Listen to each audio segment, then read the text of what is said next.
temos certeza que vamos chegar no alvo. Muito bom mesmo, graças a Deus. Quero convidar você a abrir a sua Bíblia agora no Evangelho de Mateus, capítulo 1. Evangelho de Mateus, capítulo 1. Eu não sei se você fez isso nestes dias, mas é hábito, tanto aqui no culto, como também em casa, nós lermos a história de Jesus e lermos os relatos dos evangelhos, dos 4 evangelhos especialmente, as profecias messiânicas lá do Antigo Testamento, para sermos relembrados daquilo que a Bíblia fala sobre a realidade e a verdade do Natal. E esse então é o texto último que nós vamos ler, porque encerramos hoje este ciclo natalino da lembrança e da celebração do nascimento de Jesus, da encarnação do Verbo.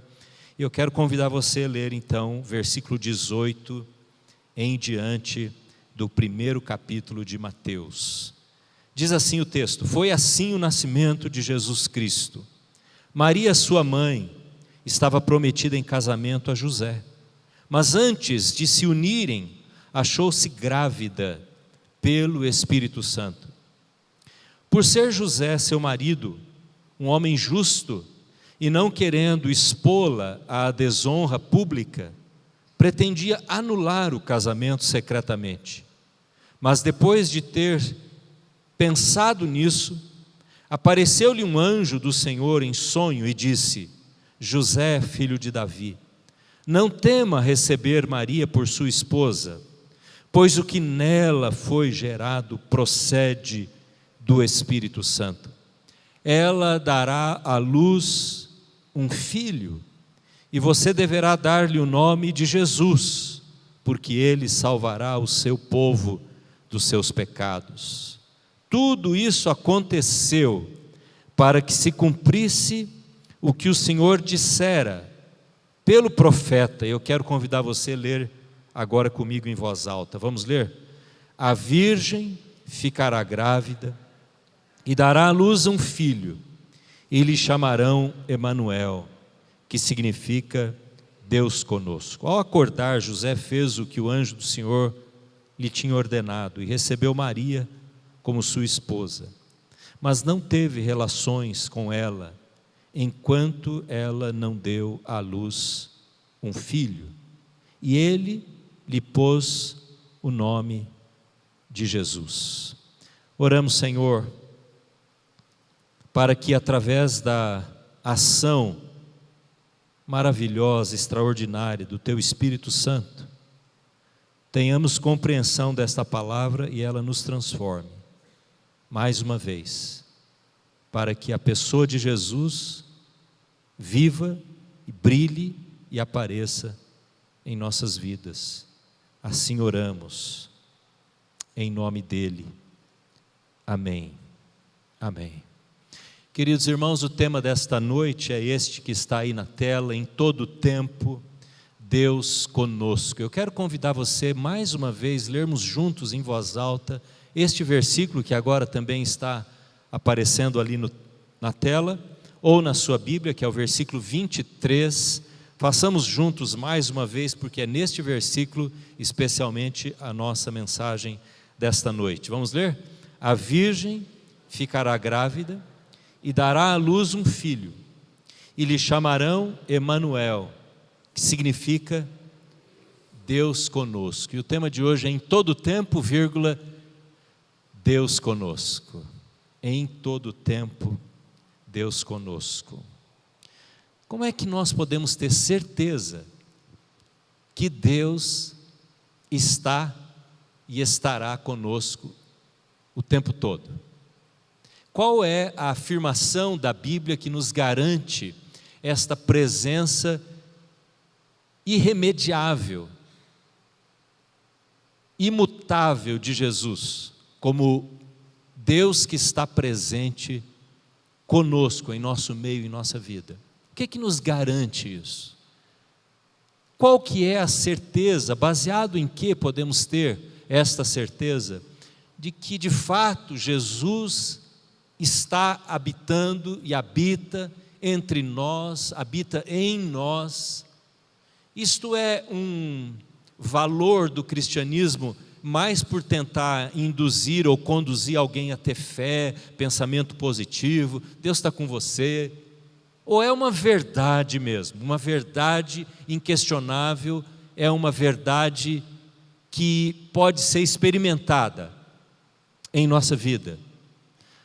Quando a gente fala Deus conosco, Deus está entre nós, nós estamos querendo dar motivação para alguém ou dar convicção de experiência para alguém, para nós mesmos. Como é que nós podemos ter certeza se isso de fato é uma verdade? Ou se isso então não passa de um desejo de alegrar, de animar o coração, a mente das pessoas? O que você me diz? Como é que nós podemos ter essa certeza? O texto que nós lemos, este que nós repetimos, que está aqui na tela, ele nos traz algumas afirmações que são para pôr um ponto final nessa discussão, para nos gerar convicção de fato. Como é que nós podemos ter certeza que Deus está conosco o tempo todo? Bom, em primeiro lugar, o que diz o texto que está em destaque? A primeira afirmação que está escrito ali é que a virgem ficará grávida. A virgem ficará grávida. Que afirmação é esta? Bom, vamos lembrar da história de Maria. O texto mesmo diz aqui no início da leitura que Maria estava prometida para casar-se com José. Assim acontecia, você sabe disso, eu não preciso explicar, que as famílias entravam em acordo e combinavam o casamento dos filhos. E independente do desejo dos filhos, aquele acordo era mantido. Então a moça era prometida para um determinado rapaz, um determinado jovem, as famílias se uniam e determinavam que aquele casamento iria acontecer.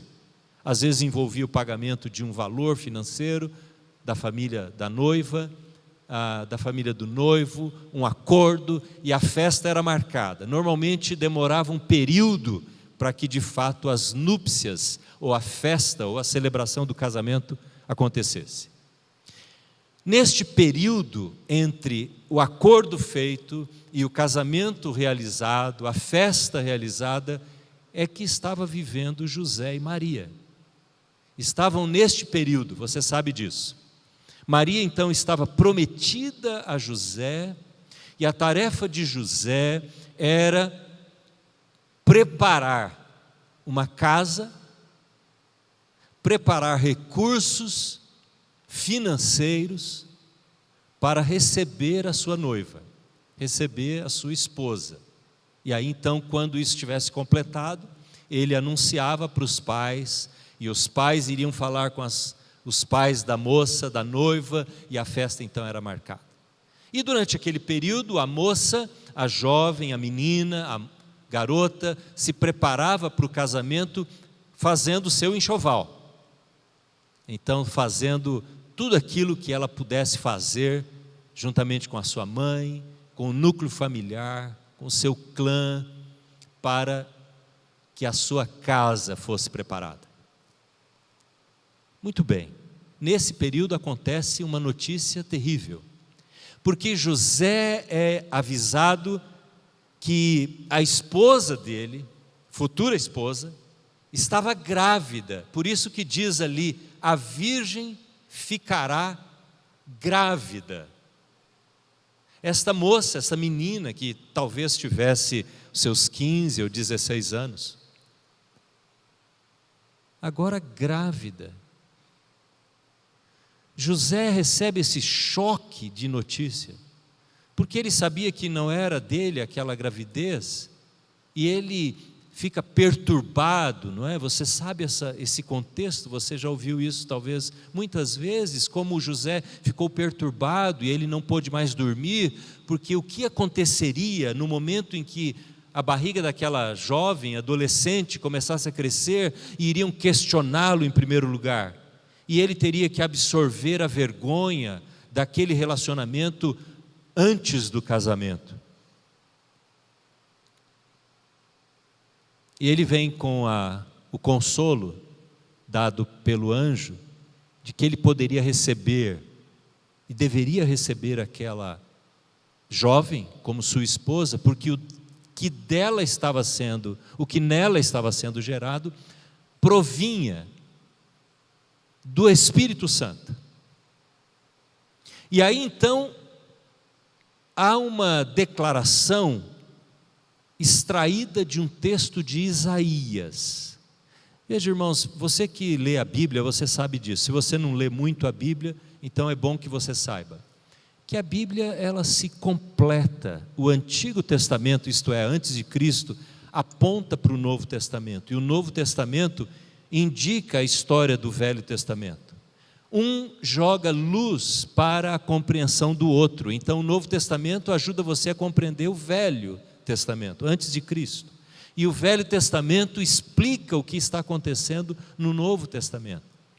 Então, esta notícia da gravidez daquela menina, que nunca tinha tido relacionamento sexual com ninguém, muito menos com o seu noivo, porque aquilo era inconcebível naqueles dias. Esta comunicação que é dada a José, extraída deste versículo, ela é extraída de um texto muito antigo, escrito 700 anos antes, pelo profeta Isaías. Então, para você compreender um pouquinho mais, você quer ler comigo Isaías capítulo 7? Abra, se você está com a sua Bíblia, em Isaías capítulo 7, porque esse texto é muito importante para compreendermos o que está acontecendo com José e com Maria.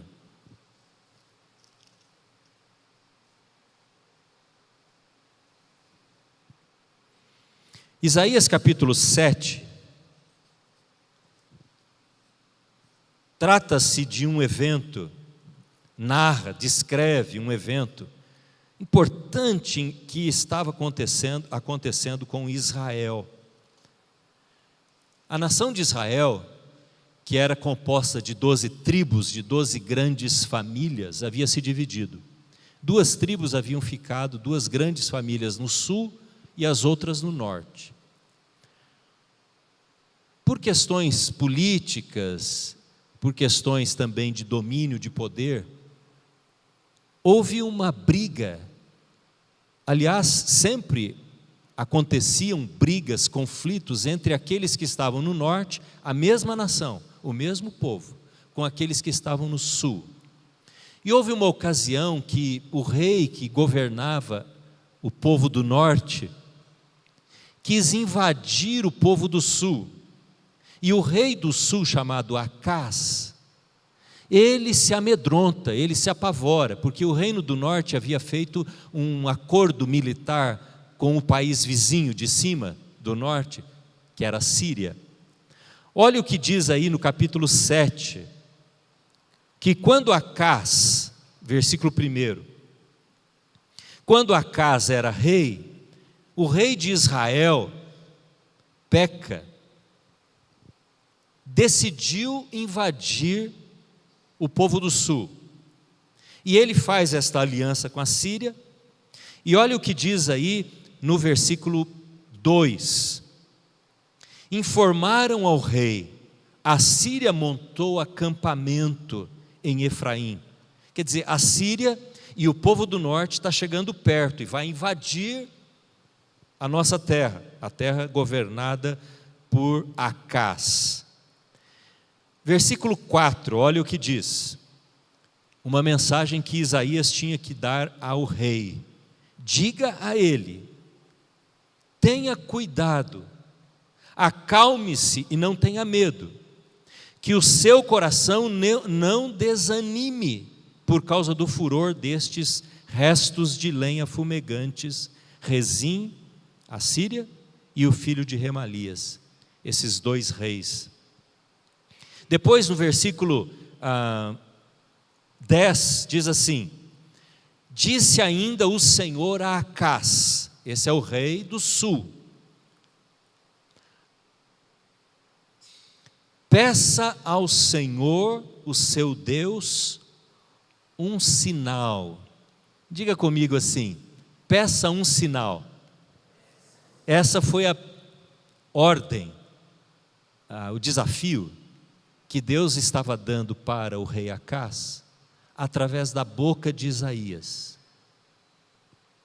Peça um sinal, Acás, que eu vou cuidar de você. Você pare de tremer, pare de ficar com medo, porque essa invasão não vai acontecer. Peça um sinal que eu vou dar a você, qualquer que seja o sinal. Olha o que diz aí no capítulo 7 ainda, no versículo 11, no versículo 11. Peça ao Senhor, o seu Deus, um sinal miraculoso. Um sinal miraculoso. Eu quero te dar um sinal proveniente de um milagre. E é para você saber que eu vou cuidar de vocês e não vou permitir essa destruição. Seja, continuando o versículo 11, seja das maiores profundezas, seja das alturas mais elevadas. Peça um sinal, Acás, mas não peça um sinalzinho não. Peça um sinal sobrenatural. Pode ser uma coisa das alturas. Peça para cair uma estrela, para mudar de lugar, para o sol parar, para a lua se escurecer, para a lua ficar vermelha, alguma coisa que chova, ou que pare de chover, alguma coisa das alturas. Ou então peça das profundidades, um sinal muito sobrenatural. Imagina se Deus estivesse falando com você numa hora de dificuldade, e Deus estivesse dizendo para você: você está vivendo um momento de dúvida, de medo, está passando por uma provação, peça um sinal, que eu vou dar para você um sinal de que eu vou cuidar de você. O que você faria? Quem aqui acha que pediria um sinal para o Senhor? Levante a mão. Você pediria um sinal para o Senhor? Eu acho que eu pediria um sinal para o Senhor. Ele está me desafiando a pedir um sinal, mas o que Acás fez? Acás, por ser tão incrédulo, ele inventou uma desculpa, que pareceu ser desculpa de gente muito crente, muito confiante no Senhor. Olha o que ele diz aí, versículo 12, mas Acás disse, o que Acás disse? Leia comigo aí na sua Bíblia: não pedirei, não porei o Senhor à prova. Parece um cara muito confiante, né? Não vou pedir nada, eu sei que Deus vai dar, eu sei que Deus vai fazer. Não era isso que ele estava dizendo.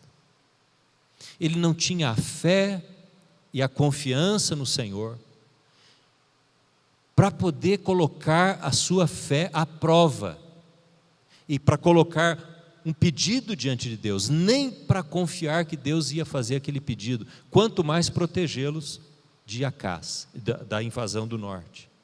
Parece muito espiritual, muito confiante. Não vou pedir nada para o Senhor. Uma vez eu estava numa reunião de oração com algumas pessoas, e uma delas falou: eu nunca peço nada ao Senhor. Se você ouvir isso de alguém, o que você vai pensar? Eu só agradeço. Talvez a primeira reação sua seja: puxa, a pessoa confia tanto em Deus, não é? Só agradece, ela não pede nada.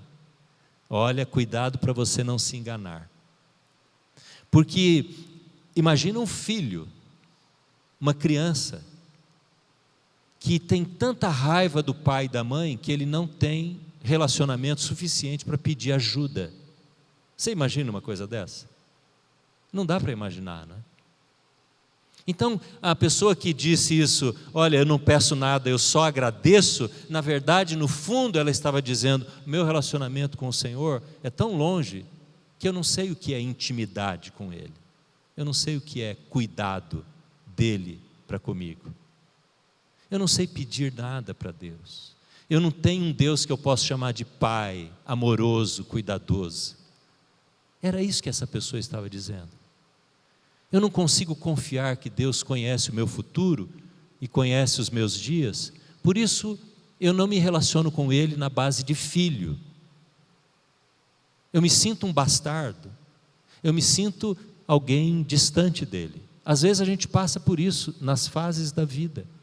Talvez você já tenha passado por isso, em que você diz assim, eu tenho até vergonha de pedir alguma coisa para Deus. Já passou por isso? Já viu alguém passar por isso? Talvez você já tenha tentado ajudar alguém. Eu tenho vergonha de pedir para Deus alguma coisa, porque eu estou tão longe do Senhor.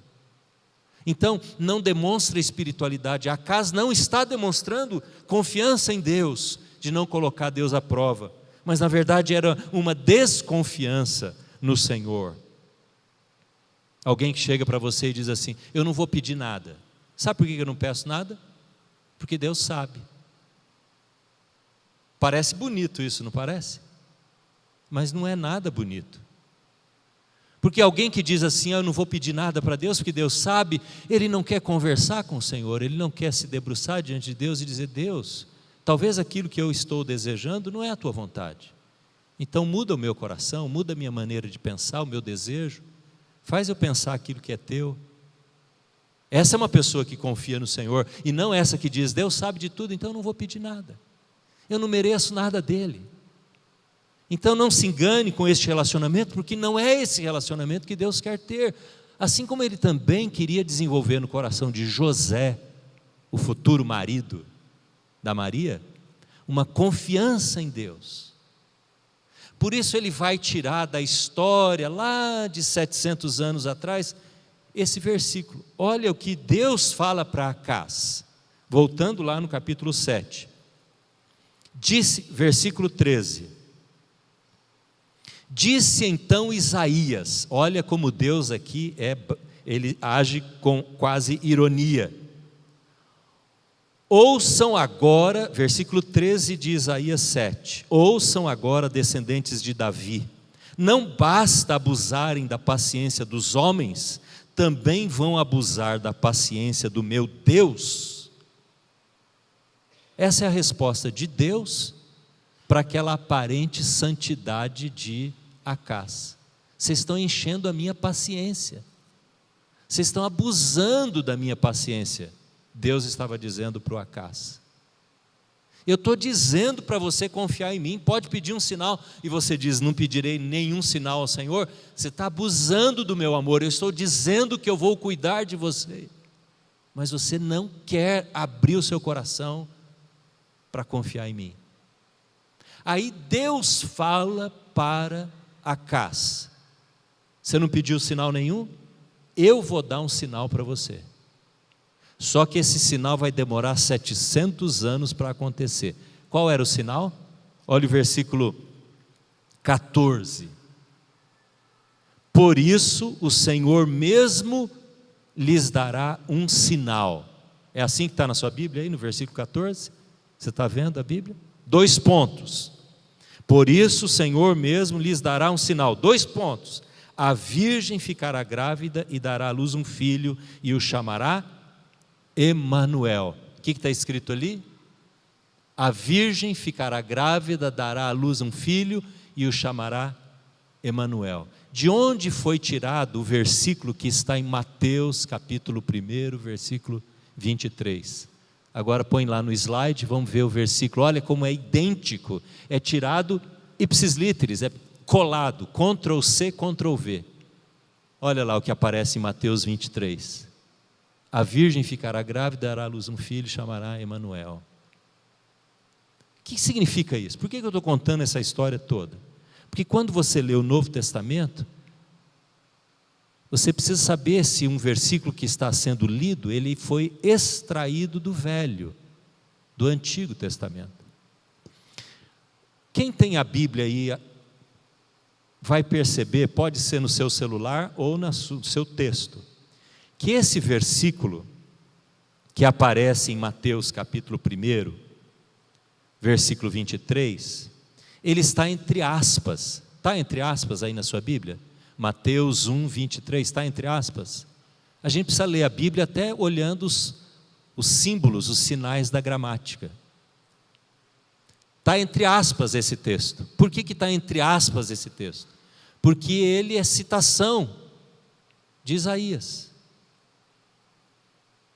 Então, no sonho que José teve, o anjo está dizendo para ele: olha, aquilo que foi prometido 700 anos atrás, para o Acaz, vai acontecer agora aqui com você, José, com você, Maria. Olha que coisa extraordinária. O que significa isso, irmãos? A pergunta que eu fiz hoje para você é: qual a certeza que nós temos que Deus está conosco o tempo todo? O título é: em todo tempo Deus conosco. Qual é a certeza? Em primeiro lugar, depois de falar toda essa história, é porque a vinda de Jesus foi um sinal sobrenatural, foi um milagre.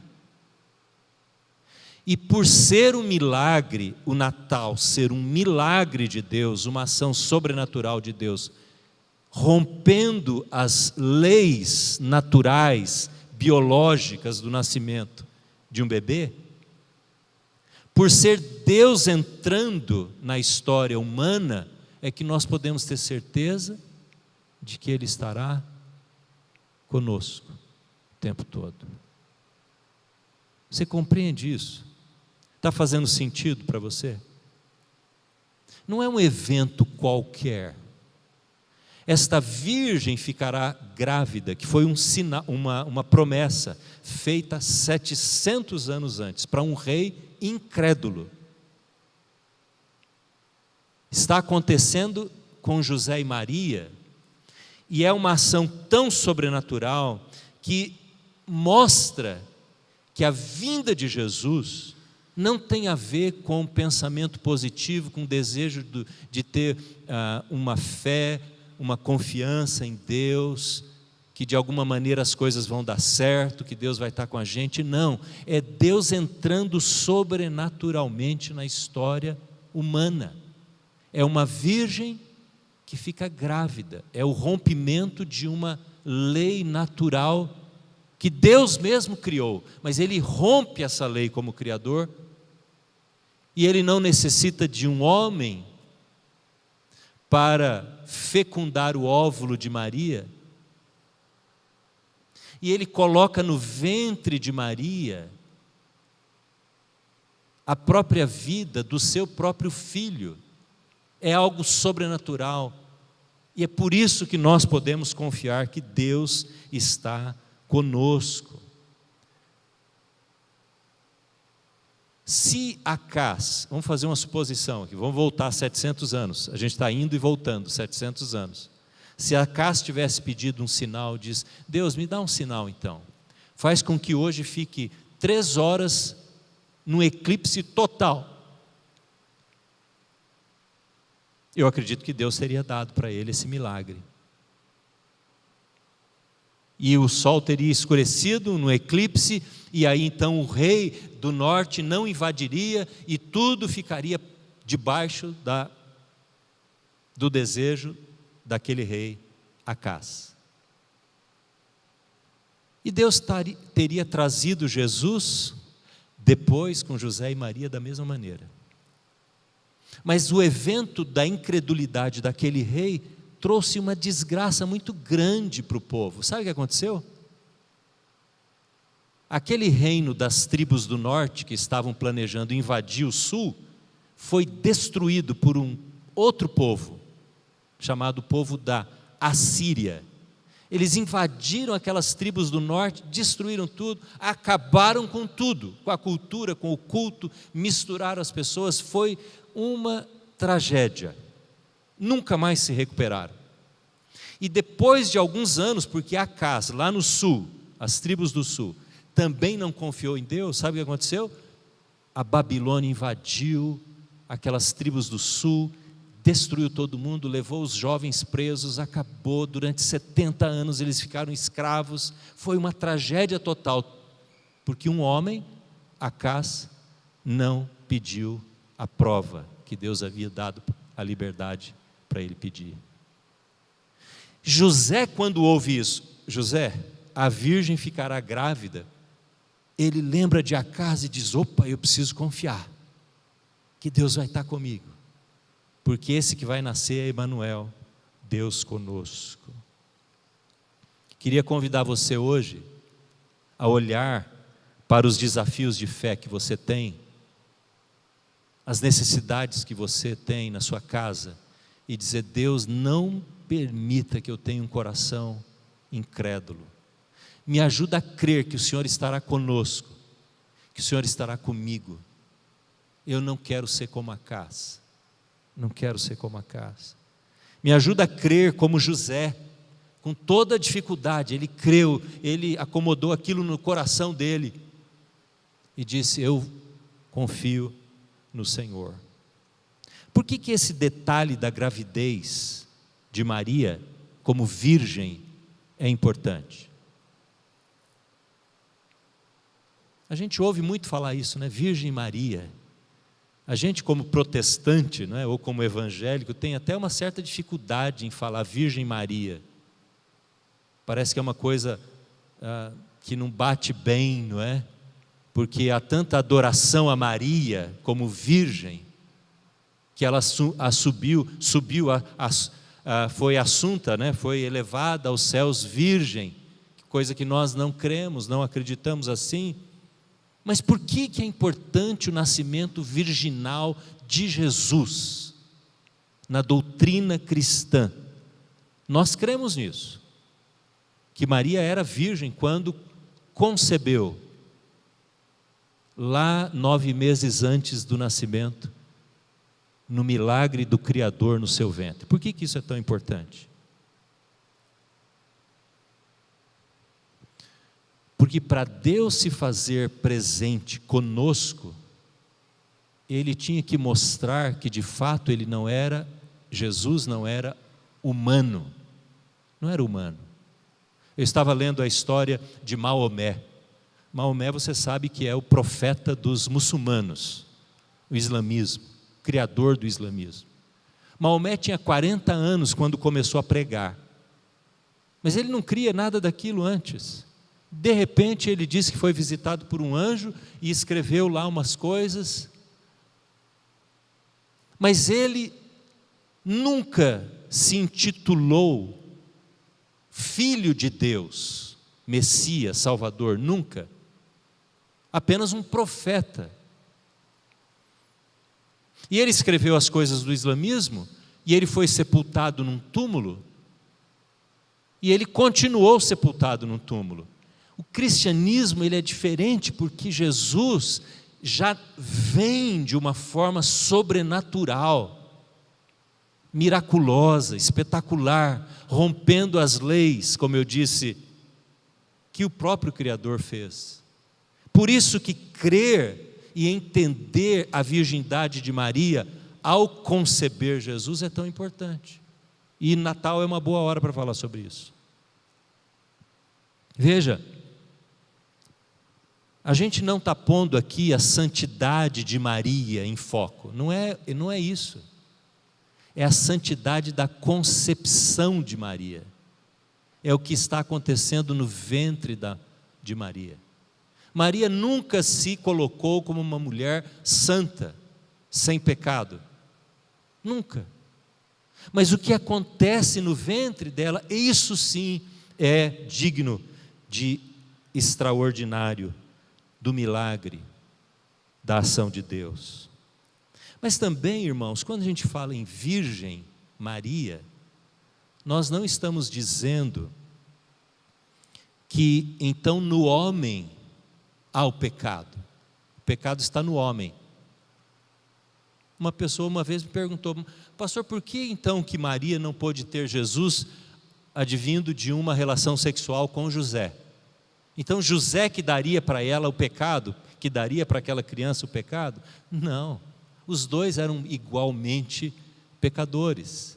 E nós não estamos dizendo com isso que a parte masculina desta possível relação que teria acontecido então, se fosse assim, não foi, teria trazido o pecado para aquele bebê. Não.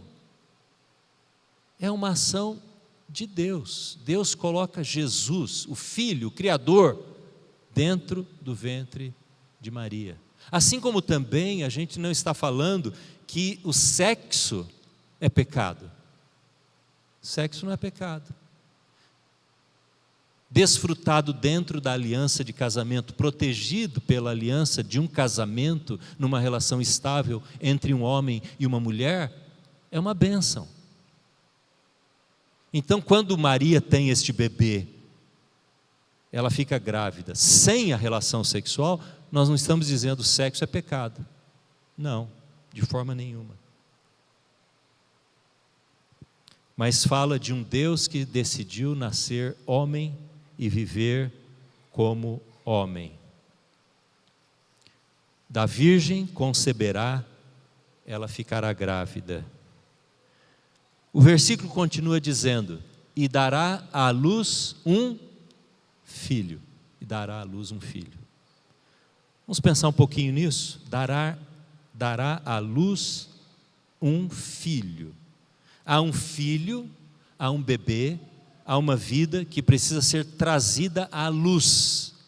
Dar à luz significa, eu vou trazer uma criança perante a luz. Isso é o ato de nascimento, né? Quando a criança sai da escuridão do ventre e vem para a luz. Por isso se fala dar à luz. Todos nós, você e eu, todos nós, somos provenientes de um parto. Você concorda comigo? Você é proveniente de um parto ou não? Claro, você é proveniente de um parto. Para Jesus ser um filho que estaria conosco, ele tinha que ser tão igual a nós, tão parecido conosco, que ele tinha que passar por um parto. Pensa bem, Jesus não poderia vir de outra maneira na sua cabeça, na minha imaginativa, poderia pensar, bom, Jesus podia simplesmente ser encontrado já vivo, não precisaria ter nascido, poderia ter nascido de uma outra maneira, vindo ao mundo de uma outra maneira, como Adão, né? Adão foi nascido do pó da terra, né? Fez um boneco, Deus soprou nas narinas. Deus não poderia ter feito isso com Jesus? O segundo Adão? Poderia. Mas não, teve que ser do ventre de Maria, sair, dar à luz, porque ele seria chamado Filho humano, o Deus humano. Por isso ele veio através de um parto. Isaías 53 diz assim, eu vou ler alguns versículos para você, preste atenção, como esses versículos afirmam que Jesus é humano. Ele era desprezado, e o mais rejeitado entre os homens, homem de dores, e que sabe o que é padecer, como um homem de quem os outros homens escondem o rosto, não querem ver, ele foi desprezado. Hebreus 4 diz assim, pois não temos um sumo sacerdote que não possa compadecer-se dos nossos pecados, mas sim, temos alguém que como nós, igualmente, cada um de nós, passou por todo tipo de tentação, porém, sem pecado. Olha que coisa extraordinária. Jesus é tão humano que ele foi tentado em todas as coisas. Tudo que você é tentado, tudo que nós somos tentados, Jesus passou por essas tentações, porém sem pecado. Olha, você está com a Bíblia aberta, volte lá para Mateus capítulo 1, o texto que nós lemos. Qual é a primeira parte do capítulo 1? O que fala no capítulo 1, a primeira parte? Não é uma genealogia de Jesus? Os primeiros versículos de Mateus, capítulo 1, diz aí, Abraão gerou e teve um filho, e o seu filho gerou e teve outro filho, e vai indo, por gerações e gerações, até chegar em José, pai de Jesus. Veja, nasce alguém, gera um filho, morre, esse filho gera outro filho, e descendente após descendente, é o que o texto está dizendo em Mateus, e aí encontra-se lá num determinado momento com Jesus. Jesus é resultado desse nasce, gera, morre, nasce, gera, morre, porque ele é humano, nasce, gera, morre, ele nasce e ele morre. Interessante, como Jesus é humano. E a Bíblia toda vai repetindo esta afirmação: Jesus era homem que não cometeu pecado algum. Vamos para a última parte do nosso texto. Nós vimos até agora que Jesus é resultado de uma moça grávida que concebeu. Ação sobrenatural de Deus, um sinal que invade a terra, um milagre sobrenatural. Nós vimos que Jesus é humano, ele é fruto de um parto, ele é fruto de uma mulher em dores, não é? Quando Maria preocupada, não é? Não tinha lugar para dar à luz, foi dar à luz numa estrebaria. Todo esse drama dessa história traz Jesus tão humano, tão comum, tão igual a todos nós. Agora, por isso, ele é chamado Emanuel.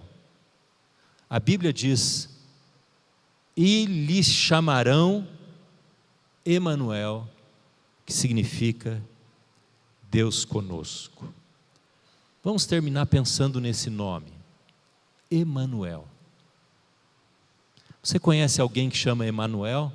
Alguém conhece algum Emanuel? Nossa, quanta gente! Tem muitos que tem esse nome Emanuel aqui então, dos nossos amigos. Emanuel é um nome composto no hebraico. Imanu, primeira parte, El, segunda parte. É um nome com o nome do meio, que como Evandro Luiz é o meu nome. Immanuel. El é o nome, um dos nomes para Deus no hebraico. Immanu é entre nós, conosco. Então ele será chamado Emanuel, em português, não é? Emanuel, Immanuel, o Deus que está conosco. Este nome só pôde ser dado a Jesus. Jesus tem muitos nomes, né? Muitos nomes. Mas este nome só pôde ser dado a Jesus porque ele foi este Deus que de forma sobrenatural entra por um milagre no ventre de uma mulher. Então ele não é resultado de uma ação humana, mas ao mesmo tempo ele é tão humano, tão perfeitamente humano, que viveu desde o início, na barriga de uma mulher, foi consequência de um parto, cresceu, viveu, trabalhou, foi obediente aos seus pais, aprendeu uma profissão, aprendeu a falar a língua, foi para a escola, e tudo isso tão humano. Por ele ter essas duas verdades em si mesmo, ele pode ser chamado Deus que está conosco. Se ele fosse só a primeira parte, ele seria um Deus que está distante, esse Deus do extraordinário, do milagre. Se ele fosse só a segunda parte, só humano, ele não poderia nos salvar, porque como que alguém pode salvar o outro se ele é igual na essência, no pecado do outro? Mas porque ele é diferente. Ele é esse Deus extraordinário, mas ele é esse homem presente. Por isso ele pode ser o Salvador. Eu espero que você saia daqui vibrando com Jesus e diga: que coisa extraordinária que Jesus é. Ele é 100% divino, miraculoso, mas ele também é 100% humano e conhece tudo na minha vida, porque ele viveu assim. Amém? Teve uma história, eu termino essa mensagem com uma história. Uma vez, Israel estava em luta com um povo chamado Filisteu, aquele povo do gigante que Davi derrotou. E os filisteus vieram atacar Israel, e aí então eles ficaram apavorados. Ficaram tão apavorados, que eles disseram assim: nós precisamos ter um objeto que nos dê sorte.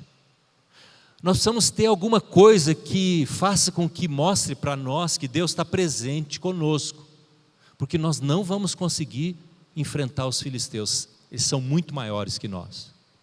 Sabe o que eles fizeram? Eles foram até o lugar onde ficava a Arca da Aliança. Sabe o que é a Arca da Aliança? Aquela caixa, aquele container, que tinha algumas coisas ali dentro, e que simbolizava a presença de Deus no meio do povo. Isso coisa lá da época de Moisés. E eles então trouxeram a arca e vieram 2 moços, que eram filhos do sacerdote, para acompanhar o carregamento dessa arca. Essa arca era símbolo de Deus presente. E eles foram, esses moços chamavam Ofni e Finéias, guarde o nome deles.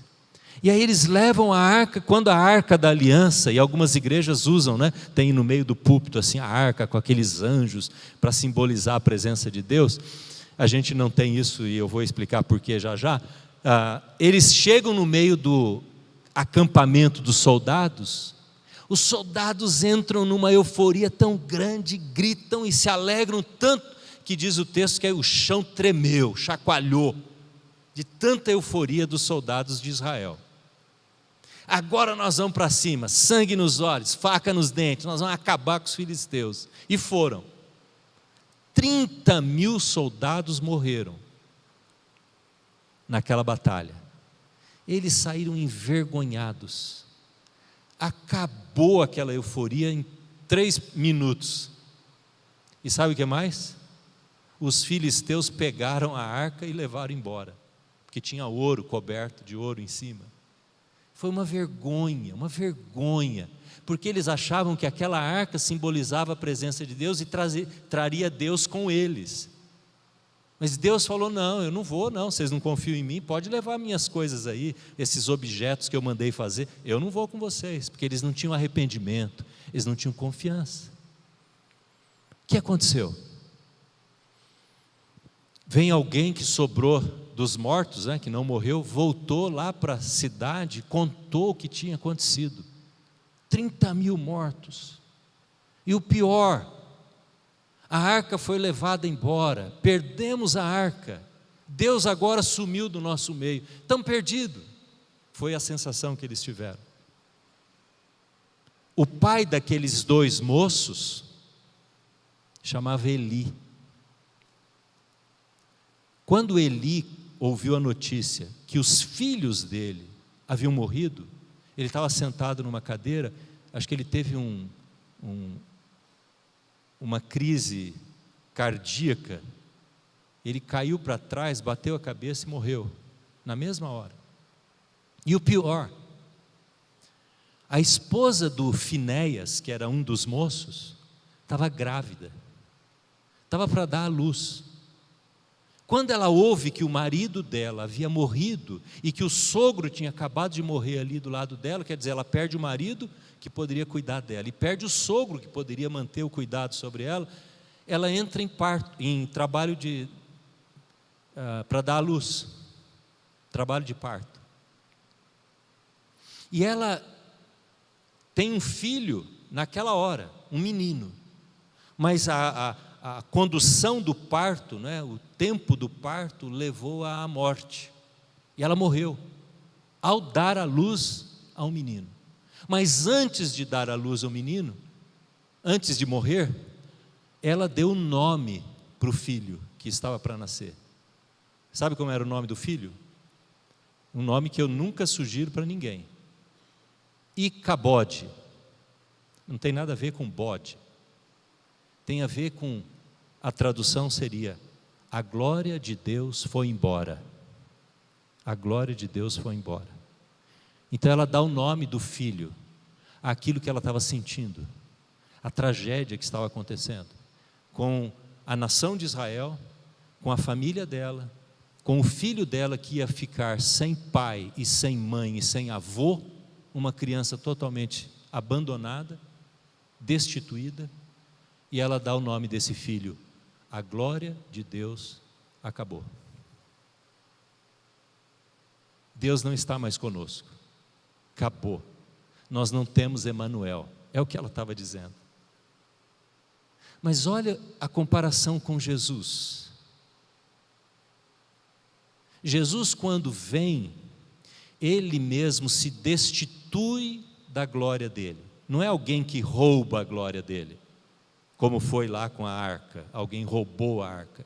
Não, Ele se entregou, Ele se humilhou, Ele se deu e disse, eu tiro a minha glória, eu me desvisto da minha glória, eu deixo aqui no céu com o meu Pai, eu desço, vou me encontrar com os homens, vou fazer Emmanuel com eles, vou habitar com eles, e Ele vai às maiores consequências dessa decisão, porque Ele vai até a morte, até a cruz, até a vergonha, até o povo não querer olhar mais para Ele, de tanta falta de brilho que havia em Jesus, tanta vergonha que havia em Jesus.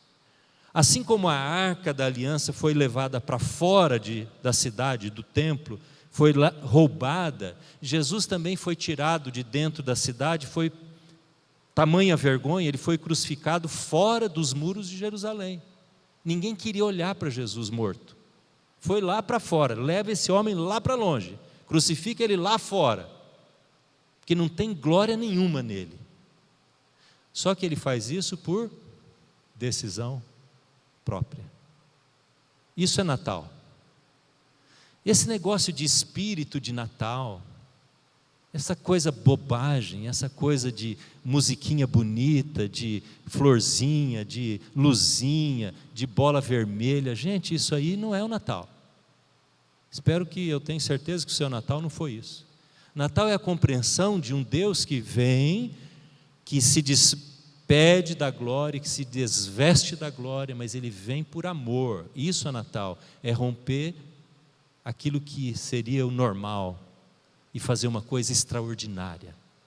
Esse é o Deus que está conosco, amém? Esse é o Deus que está com você. Não tem esse negócio de, ai gente, vamos crer, vamos confiar. Que é isso?